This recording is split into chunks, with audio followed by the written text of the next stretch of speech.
The man known to history as Leonardo da Vinci was born on the 15th of April 1452 in the small town of Vinci, or according to other scholars, in the small village of Anciano near Vinci, in the region of Tuscany, in what is now known as Italy, around 30 miles outside of Florence.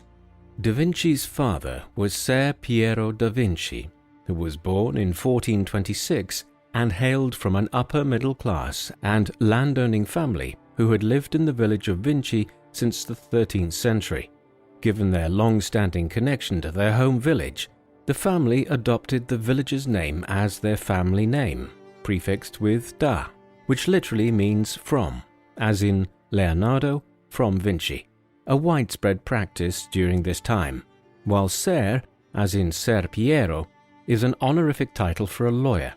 Ser Piero da Vinci was a prominent notary, or someone who ensured documents were official and served in a role similar to that of a lawyer or clerk in the legal profession.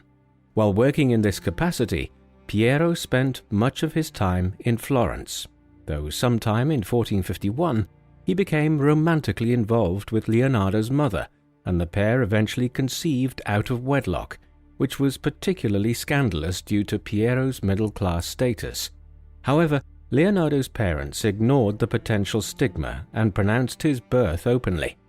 Until recently, not much was known about da Vinci's mother, although it is believed that she was a servant named Caterina. Recently, art history publications name her as Caterina di Meo Lippi, a 15-year-old orphan who lived near Vinci, while other works of recent speculative historical fiction, such as the work by Italian literature professor Carlo Vecce, theorize that she was an enslaved woman from the Caucasus, a theory supported by a document signed by Ser Piero in autumn 1452, in which he freed an enslaved woman named Caterina from bondage. Although he would grow to become a great mind and master in science, painting, architecture, and other pursuits, Da Vinci was born into a provincial life as an illegitimate child, a factor which historians propose may have propelled him into his varied pursuits, as it prevented him from assuming the rights of his father's station. Da Vinci spent the first year of his life with his mother Caterina, but was then raised by his father's parents, Antonio and Lucia, who were in their 80s and 60s respectively at this time, with Leonardo hardly seeing his mother or his father after this point, as his father was living and working and was eventually married in Florence. Caterina herself eventually married another man and would go on to have 5 more children. His father would be married a total of 4 times and would come to parent 11 children. Unlike other wealthy children, because of his illegitimate status, Da Vinci was not formally educated in Latin and was forbidden from entering college. However, he was taught arithmetic, how to read and write in Italian, and how to play the lyre, while also learning farming techniques from his young uncle Francesco, an early experience that most likely contributed to his lifelong fascination with science and nature. His early education was undertaken within the household of his father, and would have involved both formal lessons and incidental learning from his local environment, such as gaining an understanding of elementary mechanics from the operation of water wheels and potteries. Several years later, in 1464, when Leonardo was 12 years of age, Ser Piero's first wife Albiera died, and in the following year he wed Francesca di Ser Giuliano Landredini, who became Leonardo's second stepmother. Following this remarriage and then the death of his grandparents, Leonardo joined his father in Florence, which was an artistic mecca and hub for the Renaissance and home to around 100,000 people in the 1460s.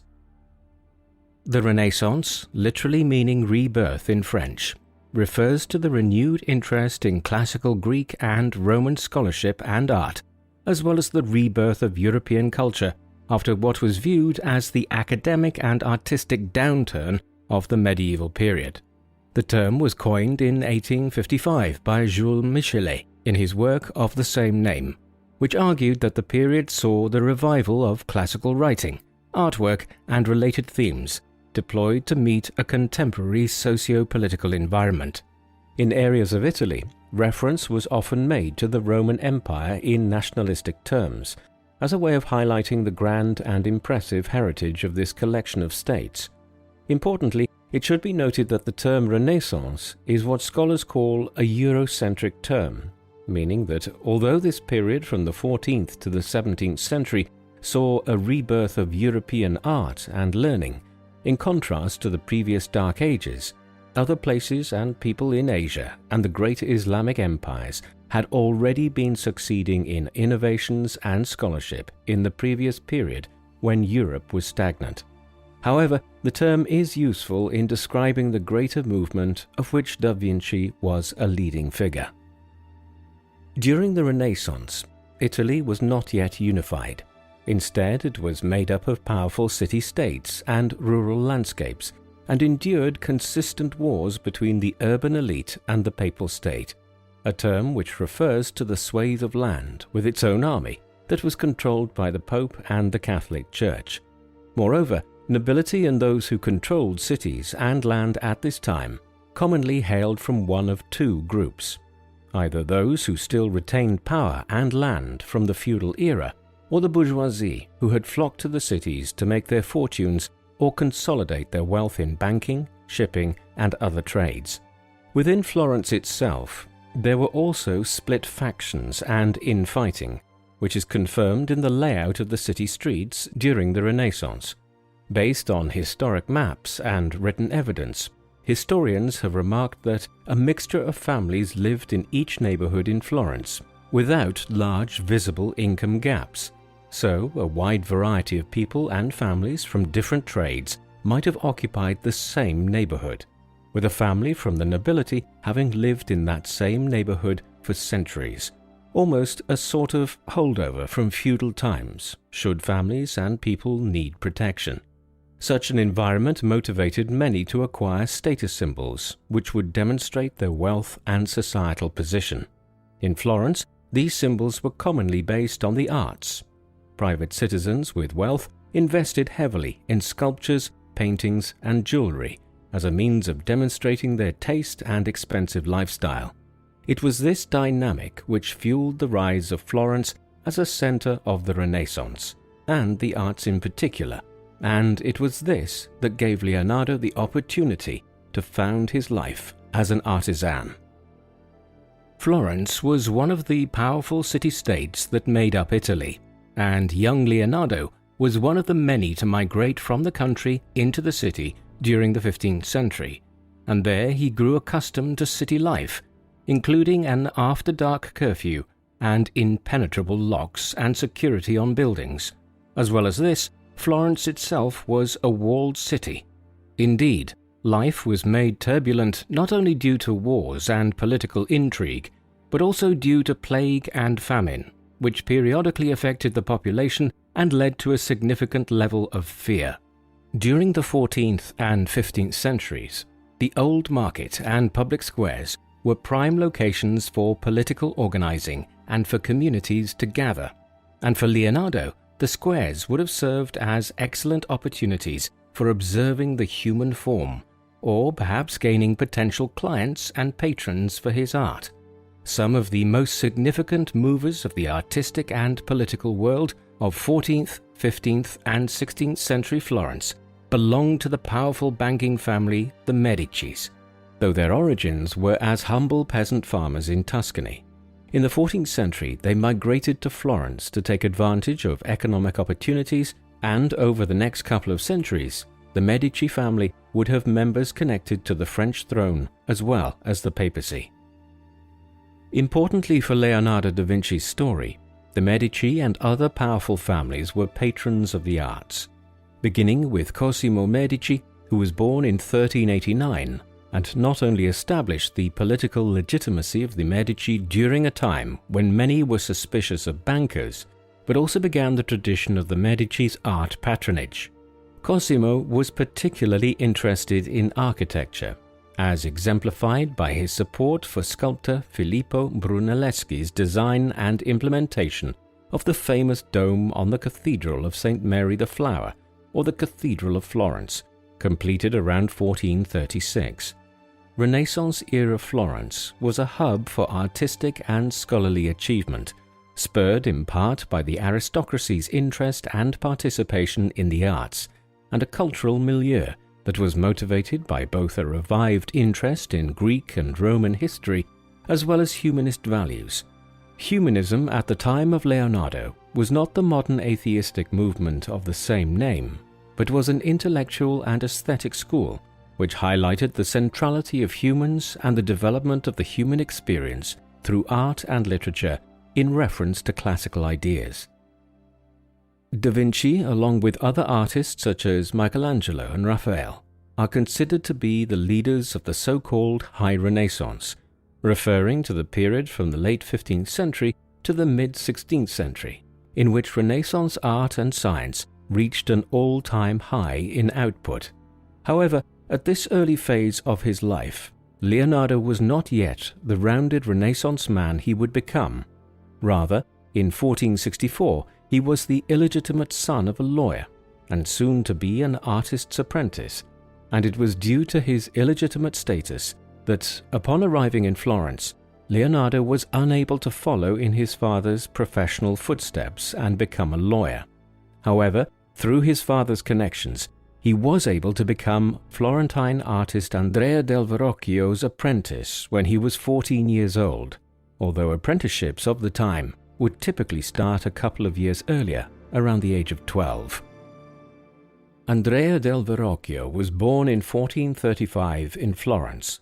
Although he was the official sculptor for the powerful Medici family, Verrocchio was originally trained as a goldsmith, eventually also mastering bronze and marble casting in 15th century Florence. Verrocchio ran a shop which was called a bottega, which was essentially an art factory producing different types of art, theatre costumes, and even tombstones. Between 1464 and 1473, Verrocchio was commissioned to craft Cosimo de' Medici's floor tomb in the Basilica di San Lorenzo, as well as the tombs of Cosimo's sons Piero and Giovanni. These lucrative and high-status connections catapulted Verrocchio into a position of influence, and his workshop took orders from many notable clients, demanding a range of wares. In addition to these tombs, Verrocchio designed and produced many pieces, including the monumental group bronze sculpture Christ and St. Thomas, which was crafted over 16 years and unveiled in 1483. This sculpture was designed for the exterior of the Or San Michele in Florence, a church which dated to the early 1st century, but was rebuilt in the early 14th century. Verrocchio was not only an esteemed sculptor, but a painter as well, who was trained by Florentine master Fra Filippo Lippi, who was born in Florence around 1406 and was a renowned painter of the previous Renaissance generation, who was at one time a priest and was also patronized by the Medicis. He was known for his frescoes and altarpieces such as the Madonna and Child, painted sometime in the 1440s. He also had a scandalous reputation, at one time carrying on an affair with a nun while he himself was a priest, before he was arrested and tortured, his life spared by Cosimo de' Medici. It was in such a lineage of artists that young Leonardo was being trained, although it is worth noting that contemporaries considered artists a form of craftsmen. Clients would order custom wares from a workshop, whether this be a painting, sculpture, engraving or bronze, and expected their specifications to be met. The nature of this market meant that Leonardo would have been trained not only in the mixing and application of paint, but also in stonemasonry, carving, casting bronze, and drawing, as well as in the use of mathematics, engineering, and music. As an apprentice working under Verrocchio, some scholars suggest that Leonardo painted the angel in Verrocchio's painting Baptism of Christ, completed circa 1472, as well as the fish on a string and the dog in Verrocchio's painting Tobias and the Angel, created around 1470. But it is suggested by some historians that Verrocchio, perhaps jealous or in awe of his young apprentice's skill as a painter, as well as his understanding of color, gave up painting and devoted himself to sculpture and goldsmithy instead. Da Vinci's early work as an apprentice was crafted using tempera, a common painting medium during the Renaissance that was actually made using egg yolk, which acted as a binder for powdered pigments and water, and indeed, it was Leonardo's experience with tempera as an apprentice and as an artist in his own right that may have led him to experiment with and be drawn to oil painting. Using oil paints as a medium was a trend that spread to Italy during the Renaissance from the Netherlands, where it had been popularized by artists such as Jan van Eyck, though it had been used since the 7th century in Afghanistan. This form of oil paint was created using powdered pigments mixed with oils like linseed to bring the medium to a smooth paste texture, with artists able to add more painting medium at their will to further change the paint's consistency. This also allowed an artist to produce more nuanced shadows and shading within their work, giving rise to a style which emphasized distance and perspective. After studying under Verrocchio for 6 years, Leonardo ended his training at the age of 20 in 1472, soon after joining the Compagnia di San Luca, or the Company of St. Luke, the Painters' Guild of Florence. Throughout the Renaissance, artists could not open their own workshops without being a member of a guild, or an organization of people from a specific profession. Although Leonardo joined the guild upon ending his apprenticeship, he continued to work as an assistant in Verrocchio's workshop for 5 more years until 1477. However, as a member of this organization, he would have been recognized as a qualified independent artist. During this time, as an assistant in Verrocchio's workshop, Leonardo undertook his first solo painting, The Annunciation, dated between 1472 and 1475, a painting which is now held in the Uffizi Gallery in Florence. Based on the unevenness of tones and colors, some scholars doubt that this is Leonardo's work. However, others argue that this work is without doubt Leonardo's, but a young Leonardo's, before he had begun to truly understand the science behind painting that would bring a preciseness of passion to his later works. In The Annunciation, one can view Leonardo's care and interest in nature, as well as the use of nature to establish the mood of a painting, rather than, like his contemporaries, simply using nature as a background. Around this time in 1474, Da Vinci also painted the Ginevra de' Benci portrait, which is now displayed at the National Gallery in Washington, D.C. This portrait is of 16-year-old Ginevra de' Benci, the daughter of a wealthy banker and a practicing poet, and given that Ginevra was married in January 1474 to Luigi Niccolini, it is suspected that this painting may have celebrated her wedding.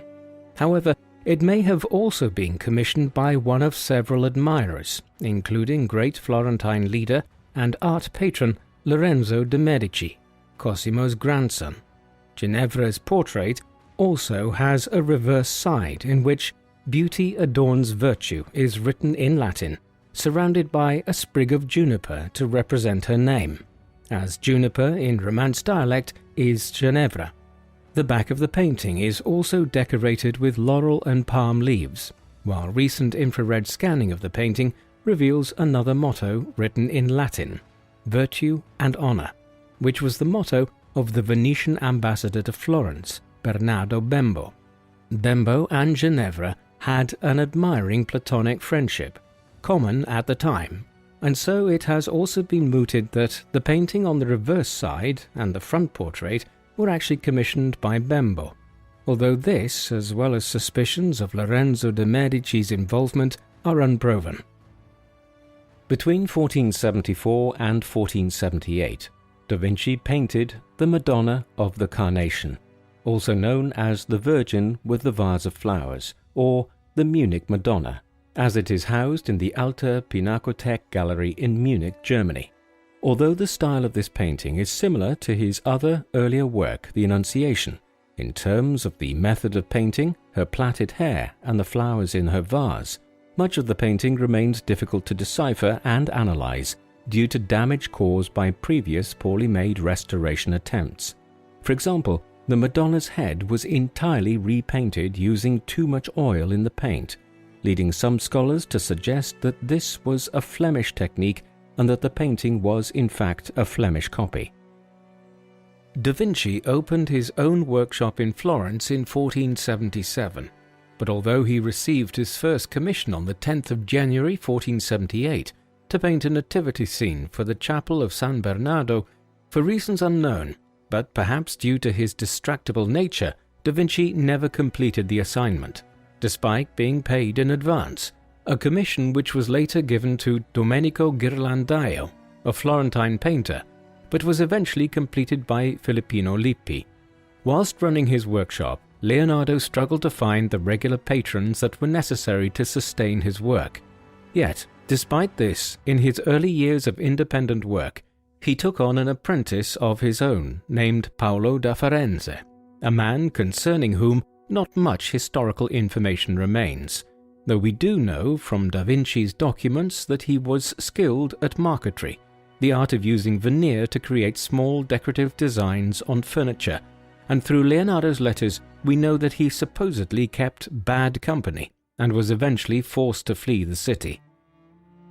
In July 1481, Da Vinci was commissioned by Augustinian monks from the San Donato in Scopeto just outside of Florence to paint an altarpiece depicting the celebration of the Feast of the Epiphany, which was entitled The Adoration of the Magi. Although, per the terms of his commission, he was due to finish the painting in 30 months, he never completely finished the painting, which today is housed in the Uffizi Gallery in Florence, and consists of a mixture of watercolor, oil, and charcoal sketches. It underwent conservation efforts recently from 2012 to 2017, and altarpieces such as this remained one of the most popular orders for artisans in Florence, as both churches and private patrons were interested in commissioning them as a way of expediting their passage to heaven. Interestingly, whilst there is little known about Leonardo's appearance, it has been suggested that the figure on the far right of the Adoration of the Magi was a self-portrait. Other records suggest that he was a striking figure, tall and with blue eyes. Although scholars have no clear idea of his motivation for leaving earlier works uncompleted, by the time he abandoned this project, Da Vinci had accepted a position in the court of Duke Sforza of Milan and moved there in September 1481, though it is not entirely known whether he was commissioned by Sforza to be his court musician or was sent as a diplomatic gift by Lorenzo de' Medici. In the 15th century, Milan had a population of around 80,000 and had just recently, in 1480, undergone a power shift when Ludovico Sforza seized control of Milan by assuming regency over his 10-year-old nephew, Gian Galeazzo. Politically clever, Ludovico forged and maintained alliances with Lorenzo de' Medici of Florence and King Ferdinand I of Naples, both through marriage alliances and through other forms of diplomatic nicety. Ludovico was eager to make Milan into a cultural powerhouse with a status sufficient to rival Florence, and was keen to patronize Leonardo da Vinci as a means of acquiring this status. As the court musician for Duke Sforza, Leonardo used a silver lyre that was shaped like a horse's head, an unusual shape that was most likely intended to attract attention. Historians have also discovered letters which were most probably unsent letters, addressed to the Duke in Da Vinci's journals, which boasted of the many other skills he could offer the court, including building war machines. Throughout Leonardo's journals, several war inventions were theorized and sketched, such as a giant catapult, a multi-barreled gun, and even flamethrowers and an early tank. Milan was then at war with Venice, and was an established manufacturer of weaponry. On the basis of these designs, Leonardo would eventually be appointed as an engineer to the Duke. In 1489, Sforza commissioned Da Vinci to create a bronze statue of a horse, which would serve as a monument to Ludovico Sforza's father Francesco. However, Due to later wartime bronze shortages, he was unable to complete this work. During these years in Milan, Leonardo also took on another apprentice who would stay with him for the next 30 years until Da Vinci's death. Giovanni Giacomo di Pietro Caprotti began his apprenticeship at the age of 10 on the 22nd of July 1490 and was soon known as Salai, meaning little devil or imp, due to his propensity for theft and mischief-making. Many scholars believe that Salai and Leonardo had a romantic affair during the 30 years they were together, and while, as posited by historian George Chauncey, actions now considered indicative of sexuality would have been interpreted differently at the time, open homosexuality would still have been wholly prohibited by the Church. However, for artists and supporters of the Renaissance, there may have been an interest in homosexuality, given the commonplace relations between master and apprentice in Greek and Roman antiquity. Indeed, upon Leonardo's death, Salai was included in his will, receiving a house and land in Milan, as well as several pieces of artwork. Leonardo also undertook many other projects during this time in Milan, such as developing designs for centrally planned round churches and classical municipal buildings. He worked alongside influential architects such as Donato Bramante, who was heavily influenced by the Renaissance and wished to develop new buildings based on the style of ancient Athens and Rome. No buildings which survive today are obviously based on Leonardo's designs. However, several of his ideas were modelled. Meanwhile, in 1494, French King Charles VIII invaded and attempted to conquer Naples. The following year, Venice, Milan, Rome and Spain formed an alliance to repel the French, and subsequently, in July 1495, France vacated Naples and the Italian territories despite winning the Battle of Fornovo, because the battle occurred when the French were already abandoning the territory in response to the mass forces assembled against them. During this time, in 1495, Ludovico Sforza commissioned Da Vinci's famous fresco, The Last Supper. Frescoes, a popular medium in the Renaissance, were murals painted with dry pigment directly onto wet lime plaster. Commissioned to be painted on the dining room wall at the monastery of Santa Maria delle Grazie in Milan, The Last Supper took 2 or 3 years painting to complete with the help of many assistants. However, compared to other pieces from the 15th century, this was not a long time for completion. Leonardo experimented with a mixture of oil paint and tempera for this fresco, though the mixture made the artwork more susceptible to the damp conditions at the monastery and contributed to the painting's quick degradation. By the mid-15th century, the artwork was a disaster, and today The Last Supper has been restored many times, with only about 20% of what remains having been actually painted by Leonardo himself. The paint on The Last Supper began to flake off soon after its completion, due to its medium being a mixture of oil, tempera and gesso, as well as due to the effects of humidity. In 1999, a restoration effort was undertaken by specialist Pininfarina, which took over 20 years and millions of dollars, and included removing 5 layers of paint. The work is notable for several other reasons, including the fact that Leonardo chose to render Judas the traitor alongside the other disciples. Jesus holds the center of the frame, and the light on the faces of the others present comes from him, as indicated by Da Vinci's use of shadow. The work, now considered one of Leonardo's greatest achievements, was the cause of some upset at the time, as his patrons were angered by the time it took to complete it, and reportedly, Leonardo lost his temper with a particularly impatient abbot and threatened to portray him in the place of Judas in the fresco. During his time in the court of Ludovico, Leonardo worked as the official portrait artist to the nobility and their families. Some of his most striking work was undertaken in his role, and he was widely regarded for his ability to render expression and emotion in these pictures. He refined this technique with several studies, including studies in the grotesque and the beautiful, which can be seen in his Madonna paintings. He was also noted for his distinctive style in portraiture, in which he positioned his subject at a three-quarter view instead of wholly side-on, which gave him the opportunity to capture shadow and depth.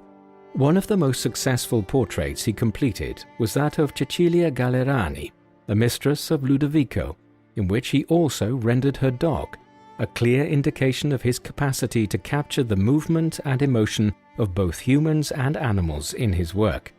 Leonardo also undertook several projects in which he attended and painted dissections, which would have been a highly unusual practice for an artist in his position, although it gave him greater knowledge of the composition of the human body and allowed him to render living subjects with greater accuracy.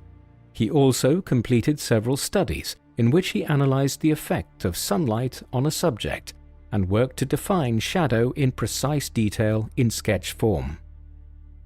In 1498, during his time in Milan working for Ludovico Sforza, Leonardo was appointed Ingegnere Camerale, which translates to Chamber of Commerce Engineer, a position that entailed designing defences and weaponry for Lombardy, a region in Italy, to prepare for a potential French attack. Throughout these turbulent pre-war years, Da Vinci also explored his interest in the intersection between mathematics and art by collaborating with mathematician Lucas Pacioli on Divina Proporzione, beginning in 1496. Lucas Pacioli was born in San Sepolcro in 1445, supposedly studying under Renaissance artist and mathematician Piero della Francesca, and prior to being invited by Ludovico Sforza to teach mathematics at his court in Milan, Pacioli worked in several cities and published works such as Summa de Arithmetica, Geometria, Proporzioni et Proportionalit, published in 1494. The first book in Pacioli's Divina Proporzione resulted from a collaboration between Da Vinci and Pacioli, with Leonardo illustrating. It was eventually published as a three-book collection entitled Divina Proporzione that explored the golden ratio, a guiding principle when sectioning and dividing art, buildings, or other things to produce the most equal and aesthetically pleasing result. In considering these achievements, it is important to remember that Leonardo was not trained in what was then referred to as natural philosophy or science. Da Vinci routinely emphasized the role that empirical observation had in his acquisition of knowledge and argued that the world could not be understood through books alone. On the 5th of October 1499, new French king Louis XII, a descendant of the first Duke of Milan, invaded Milan with support from Venice, forcing Ludovico Sforza to flee the city, although he was eventually captured a year later while attempting to retake it. Louis had a claim to the city through the Visconti, whom Ludovico had overthrown before assuming power. Following the invasion, Leonardo fled the city with Salai and Pacioli, stopping first at Mantua and staying with the Marchioness Isabella d'Este, of whom he sketched a portrait now housed in the Louvre in Paris. Subsequently, the trio moved on to Venice in March of 1500, before returning to Florence and living in a house together. During his short stay in Venice, Leonardo experienced life under siege, as the Ottoman Empire threatened the city in a war between 1499 and 1503. Turkish warships lay off the coast during his stay, and he offered his services to the city as a military engineer. This led him to develop designs for diving equipment, which he believed could be used by Venetian troops in assaults upon Ottoman vessels, as well as several forms of underwater defense which were designed to scuttle ships before they could reach the harbors, which would have allowed them to land an invasion force. Once again, incredible though these designs were, they lacked practical application and were hence seldom attempted. In April 1500, Leonardo was once again in Florence, though it was no longer the Florence of his youth. The Medici family, who had controlled the city for so many generations, had been ousted following Lorenzo de' Medici's son Piero the Unfortunate's political blunder in 1494, when he met Charles VIII on the battlefield during his invasion of Naples and ceded multiple fortresses without Florence's governing body, the Signoria's, approval. Although he had faced difficulties securing a patron while setting up his own studio and career in Florence 20 years previously, now, due to the changing political culture in the city, Leonardo was seen as a great master of the heroic style that was in vogue. This respect resulted in him obtaining many commissions and jobs. Indeed, when the artist Filippino heard that Da Vinci might be interested in an altarpiece project that he himself had been commissioned for, the artist withdrew, allowing Da Vinci to take on the project if he so chose. Leonardo lived in the monastery of Santissima Annunziata, where he was commissioned to paint the Virgin and Child with St. Anne, another work which he failed to finish. In 1502, Leonardo was appointed military engineer to Cesare Borgia, who is well known now for working with and being written about by Italian statesman Niccolo Machiavelli. At this time, he was a commander of the Pope's armies who was using the forces in an attempt to seize control of central Italy. Born in 1475, Cesare Borgia was Pope Alexander VI's illegitimate son, and together with the Pope, he sought to establish himself as an Italian prince and re-establish the Papal State's control over central Italy. After a fortuitous marriage to the King of Navarre's sister, Charlotte d'Albret, and following his appointment as Duke of Valentinois by Louis XII, Cesare used his new access to French forces, combined with his father's papal forces, to establish dominance. After Cesare ordered the strangulation of Vitellozzo Vitelli, Leonardo's dear friend, he left his position and returned to Florence. Meanwhile, in 1503, Cesare Borgia fell from power after his father's death, before being imprisoned in Spain and eventually dying in battle in 1507. During this period, Leonardo completed more of his celebrated works and indicated a talent for cartography in his rendering of a town plan of Imola, an Italian city, which had never before been mapped in such great detail. He also developed plans to link Florence to the sea via the Arno River, which involved detailed plans with water currents and flow models. Whilst the project was of military interest, it was soon abandoned. Florentine Republic officials, after their victory over the Medicis, ordered celebratory frescoes of battles won by the city, the Battle of Anghiari in 1440 and the Battle of Cascina in 1364. Michelangelo was commissioned for the latter and Da Vinci was commissioned for the former. The Battle of Anghiari was fought for a single day between Milan and an alliance coalition of Florence and the Pope's armies in a small Tuscan town named Anghiari, thus cementing the power of the Republic in this region.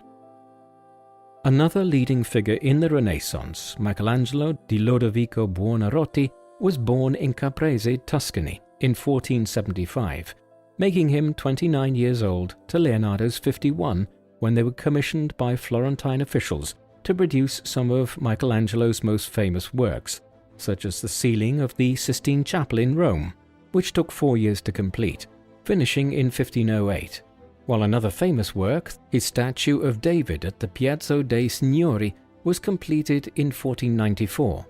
Like Da Vinci, Michelangelo lived and worked in and around Florence during his lifetime. Although both Michelangelo and Da Vinci had been commissioned by the city to complete these frescoes, both remained only partially finished. In Leonardo's case, his own experimentation got the better of him when he tried a new method of painting frescoes by mixing oil paint and tempera, while in Michelangelo's case, he was called away to work in Rome. Eventually, both of these unfinished works were covered up by artist Giorgio Vasari in the 1560s. Michelangelo and Leonardo had something of a rivalry with one another, and some have contrasted their characters, indicating that Michelangelo was boastful, rude and untidy, whereas Leonardo was quiet, thoughtful and elegant. The two had an acrimonious relationship, and Michelangelo often criticized the fact that Leonardo had so many unfinished works. In 1503, Leonardo da Vinci began painting one of his most famous works, the Mona Lisa. The Mona Lisa, or Monna, short for Madonna, is believed to be a portrait of Lisa Gherardini, the wife of silk merchant Francesco del Giocondo, although this assertion has always been contested. Da Vinci worked on this piece for 4 years, adding oil paint in many layers and adding to it throughout his life. Leonardo was evidently fond of the painting and kept it for the remainder of his life.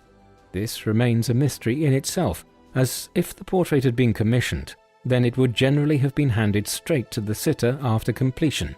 The work remains arguably the most famous painting in the world. Indeed, the Mona Lisa was stolen on the 21st of August 1911 by Italian painter Vincenzo Peruggia, though the painting was found 2 years later when he tried to sell it, and Peruggia was imprisoned for 18 months.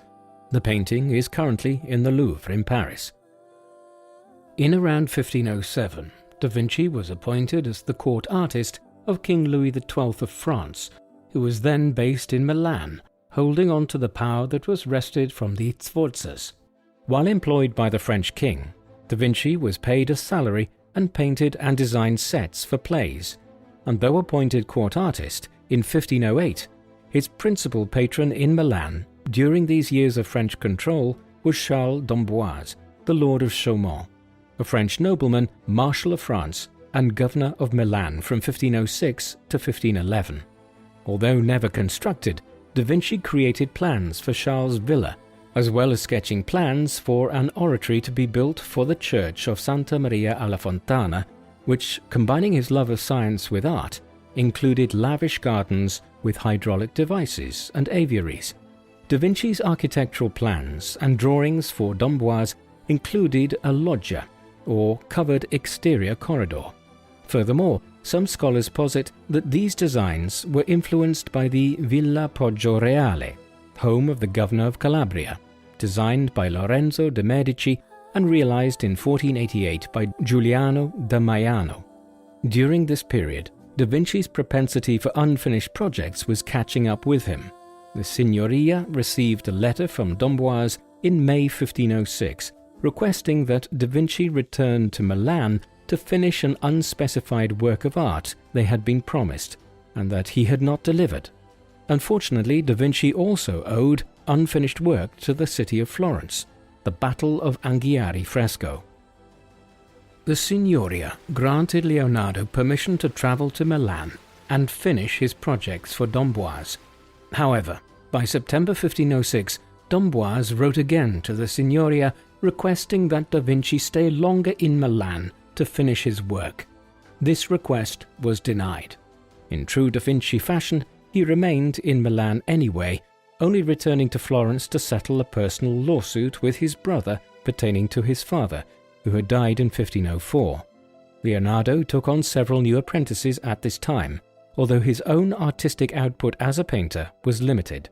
His new apprentices included young men named Cesaro de Sesto, Giampetrino, Bernardino Luini, who became a noted fresco painter in his own right, and a man who would play an important role in the rest of his life, young Milanese nobleman Giovanni Francesco de' Melzi.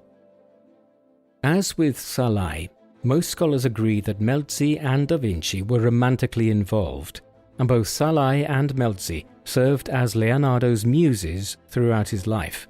All lived together for a long time and travelled with Da Vinci from Milan to France and elsewhere.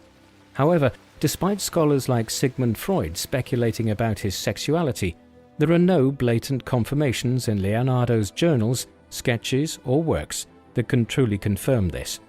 It was during this second period spent in Milan that Da Vinci frequently travelled around the countryside, observing nature and fueling his interest in geology. As explored in his notebooks dated from autumn of 1508, Da Vinci began some of his first notes on geology and botany, as he attempted to understand how fossils and shells could be found so far from the shore. Ultimately, he argued that the land must have at one time been underwater, rather than positing that floodwaters had brought the evidence so far inland, as was generally believed at the time. As late as 1510, Da Vinci created the unfinished Virgin and Child and St. Anne. Now in the Louvre, parts of this painting are uncompleted, such as the coverings of the Virgin's legs, while other parts of the painting were, to scholars, quite clearly completed by one of Da Vinci's apprentices or students, and not the artist himself. On the 10th of March 1511, Charles d'Amboise died, and generals Gian Giacomo Trivulzio and Gaston de Foix took control of Milan, and around this time Da Vinci was commissioned by General Trivulzio to sculpt an equestrian statue to be placed in a tomb that Trivulzio had donated to the San Nazaro Maggiore church, a commission which was ultimately revoked. Scholars point out two difficulties Da Vinci faced when sketching the designs for Trivulzio's statue: how to fill the space beneath the horse's belly, and how to position the rider. While attempting to solve these issues, Da Vinci may have studied a classical statue of a horse and rider known as the Regisole, which was a pre-1st century bronze statue depicting an emperor or king riding a horse, believed to be King Theodoric of the Ostrogoths, who reigned during the 5th century AD. The statue, though originating in Ravenna, was moved to Pavia, now Italy, within the century of its creation. It was perhaps moved by Emperor Charlemagne. Though the date of its creation remains unclear, the Regisole was undoubtedly an inspiration to artists during the Renaissance, and was also undeniably destroyed on the 16th of May 1796 by Jacobins who were celebrating the arrival of Napoleon's army and saw the statue as a symbol of tyranny. However, portions of the statue, such as its base, did survive until 1811.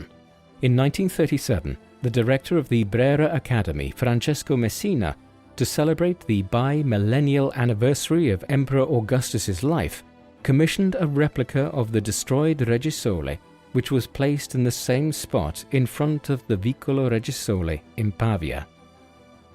Though he had been studying human anatomy since the 1480s, during what is known as his second Milanese period, Da Vinci devoted much time to this subject, evidence of which remains visible to us through his notebooks and detailed anatomical sketches.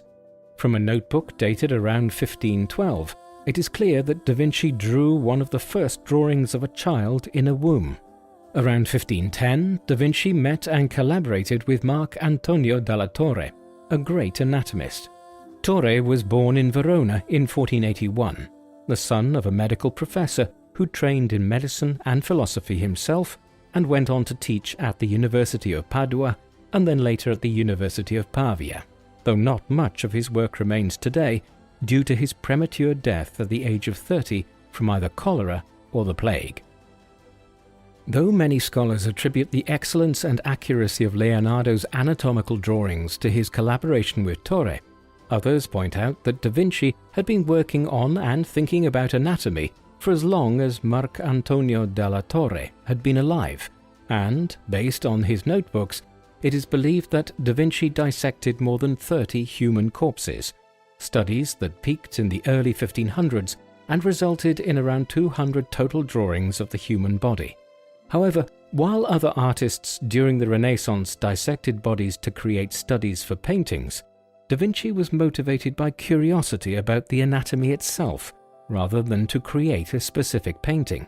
The process would have been unpleasant, since religious doctrine determined that dissections had to be conducted at night, and it was an activity which was likely to arouse suspicion.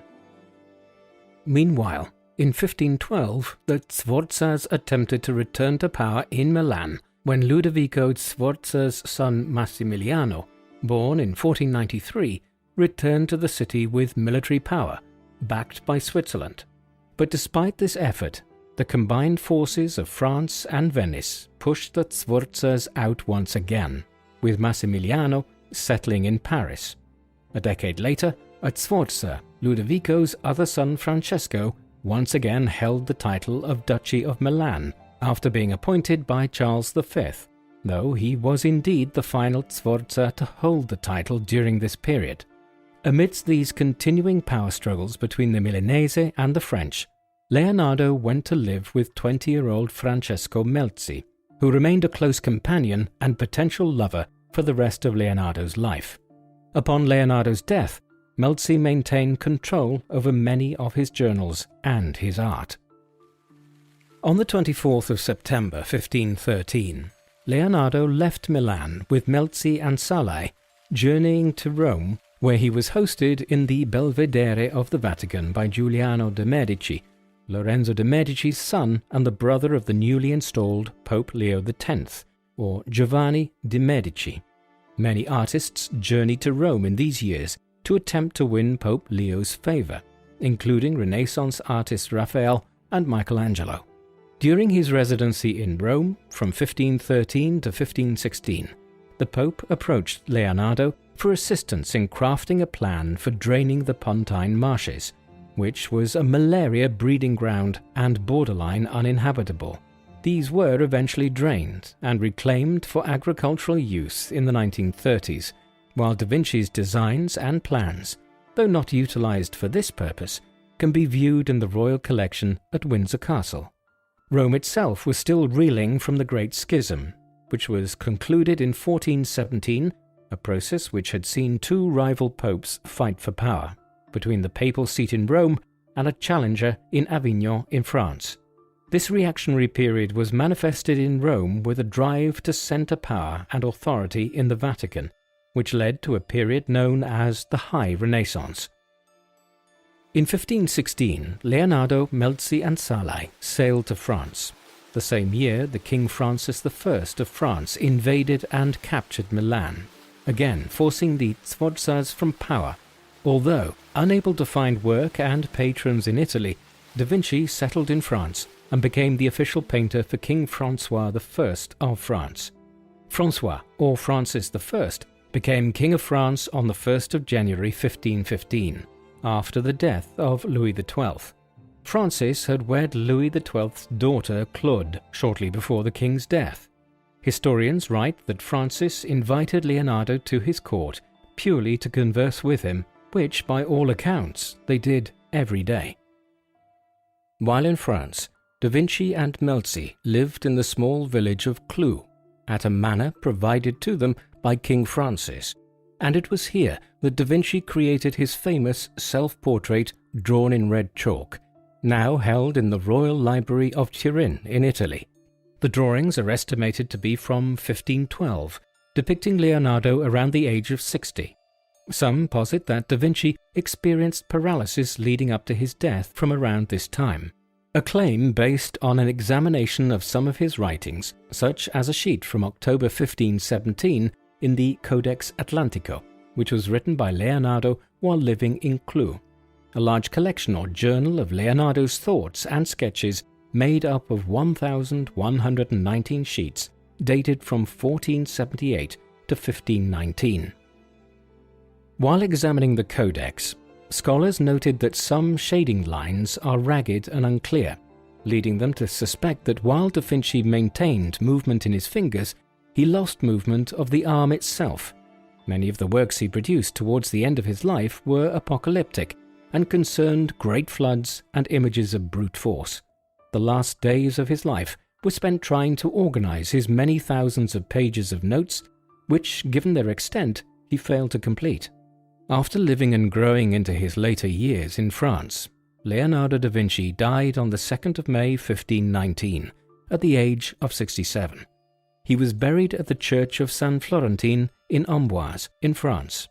Unfortunately, this church was demolished in 1802, leading to the disappearance of the final resting place of the great Renaissance mind and artist Leonardo da Vinci. Leonardo da Vinci left to history not only numerous frescoes and paintings, but his notebooks, which were said to have numbered around 20,000 pages, but of which only 7,000 pages have survived. Today, some are held in Milan or England, while others have been compiled and published as the Trattato della Pittura. The Trattato della Pittura is composed of 8 books and 935 chapters, and serves as an important source of Leonardo's views on art and art as science, because, interestingly, Leonardo da Vinci expressed in his writing the desire to bridge the gap between art and science, considering it his mission to establish art's respectability as a science. Likewise, he believed art possessed a godlike ability to recreate and distill the natural world. Significantly, these notebooks explore Da Vinci's fascination with water, flight, and dissection to understand the human form. Da Vinci was fascinated with the power of water from a young age, after witnessing the flooding of the Arno River, which may have led him to a greater interest in the destructive power of nature and man's potential ability to harness such power. Leonardo was also fascinated with the possibility of human flight and designed what many consider the first parachute, which Da Vinci sketched in 1485. This parachute, shaped like a pyramid, was tested on the 26th of June in 2000 by English skydiver Adrian Nicholas, and it was a success.